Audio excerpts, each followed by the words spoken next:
Join me as I take on the challenge of meeting a Syrophoenician woman and discovering what makes her story unique. The story of the Syrophoenician woman is one that has fascinated me for a long time, and it's a powerful reminder that faith can cross even the most seemingly insurmountable cultural boundaries. This ancient encounter holds valuable lessons for us today, and I'm excited to dive into it with you. The Syrophoenician woman's journey began with a desperate plea for help. Her daughter was suffering, and she had heard about a healer who could possibly save her.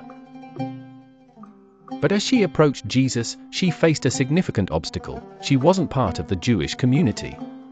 In fact, she was a Gentile, a Syrophoenician, and that made all the difference in this ancient world. The societal norms of the time often viewed Gentiles with suspicion, and many Jews believed that their blessings and promises were exclusively for the children of Israel. This woman's background made her an outsider, and she knew that Jesus' ministry had primarily focused on the Jewish people. So, when she approached him, she was met with a seemingly dismissive response. But this woman refused to give up. Her persistence was fueled by her love for her daughter and her determination to find help. The cultural context of the time played a significant role in shaping the woman's experience. Tensions between Jews and Gentiles ran deep, with historical and religious differences creating a complex web of relationships. The Jewish people had a long history of being separated from other nations, and many saw themselves as chosen by God for a special purpose.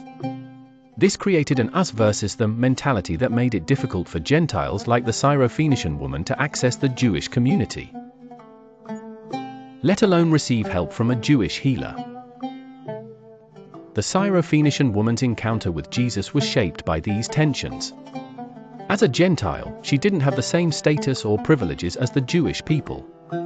But she also knew that Jesus had a reputation for healing and compassion. So, she took a risk and approached him, appealing to his sense of mercy and kindness. Her approach was humble, yet assertive, and it ultimately led to a turning point in their conversation. In that moment, the woman's faith became the catalyst for transformation. Jesus was moved by her persistence and her clever response, which demonstrated her deep understanding of his mission. He acknowledged her faith, saying that it was strong enough to grant her daughter the healing she needed. This moment marked a significant shift in the narrative, as Jesus extended his ministry beyond the Jewish community, recognizing the woman's faith as a valid expression of devotion. The story of the Syrophoenician woman teaches us valuable lessons about faith, persistence, and breaking cultural barriers. Her encounter with Jesus shows us that faith can cross boundaries and that God's love knows no limits. We see that persistence and determination can lead to transformation, even in the face of adversity.